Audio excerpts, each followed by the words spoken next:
Hi everybody, welcome to my video. In this we're going to look at Johann Pestalozzi and how his philosophy actually pointed the way towards trauma-informed classrooms that we see today. So first of all, what is a trauma-informed classroom? Well, the aim is to infuse an understanding of the impact of trauma on students into the classroom culture and to promote a physically and psychologically safe environment to foster student growth. And when you look at Pestalozzi in that context, we can see that because of his emphasis on a pedagogy of love, that he was the original trauma-informed educator, and he pointed the way towards the movement that we see today. So what are the things that influenced him? Two of the biggest influences are on your screen. The first one was the early death of his father. He was raised by a very loving mother and a very faithful family servant. And it's those two women who influenced his belief later in life in human goodness and his rejection of human depravity. He was also influenced by the Enlightenment with his focus on math and science as a means to find truth. Rousseau and Rousseau's novel Emile was a very impactful book for him and helped him refine his own philosophy of education. So what did he believe about education? Well, to make it simple, his focus was on the head, the heart, and the hands, with the heart being central. Naturalism, he placed that emphasis on math and science. He rejected child depravity, so that shows a little bit of a humanism in him as far as his philosophy goes, but also the way that he emphasized meeting children where they were, emotionally, and meeting their emotional needs also shows that he understood the biblical worldview of humanity and that we are image bearers of God. But above all, his most important thing was that he placed the heart at the center of all other aspects of education. That was foundational for him. So what did he do? How did he practice this philosophy? Well, his first attempt was at the farmhouse in Neuhof. And if I mispronounced that, I'm sorry. I'm not Swedish or French. So this was a handicraft school, and this was a place where he really developed the idea behind vocational education and work of the hands, and practical education and things that would influence and help the community at large. That attempt failed financially. It just didn't work out for him. And after that, he turned his attention to writing. His most famous and most influential book was a novel called Leonard and Gertrude. And it looked at a family where Gertrude, a very simple woman, was teaching her children according to a naturalist philosophy, but placing the heart at the center, and how her education of her children affected her husband and in turn affected the entire community.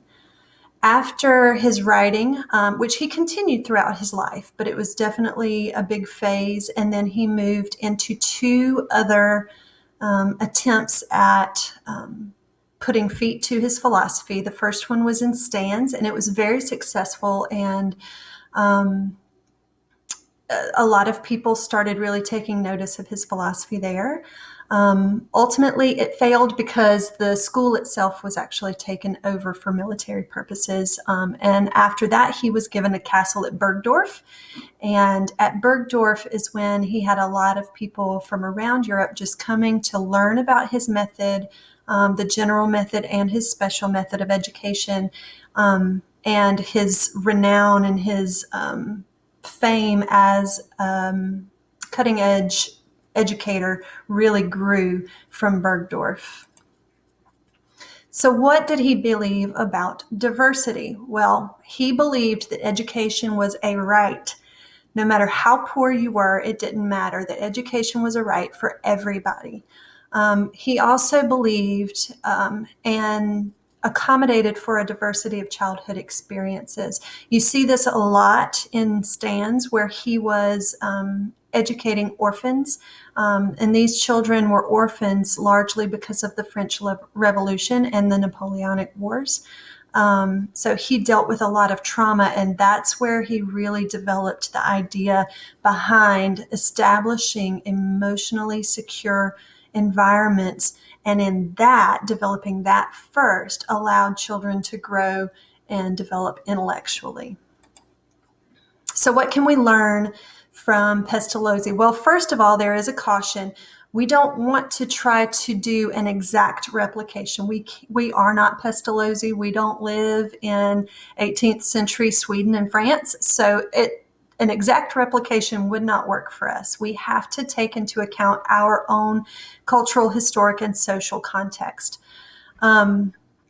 But we also can learn that a biblical worldview, as far as his pedagogy of love, that is hugely important in the classroom, whether we are in private Christian schools or public schools. It doesn't matter. All students and all children need that pedagogy of love. They need an environment that accommodates for their emotional needs and where they feel very secure in that.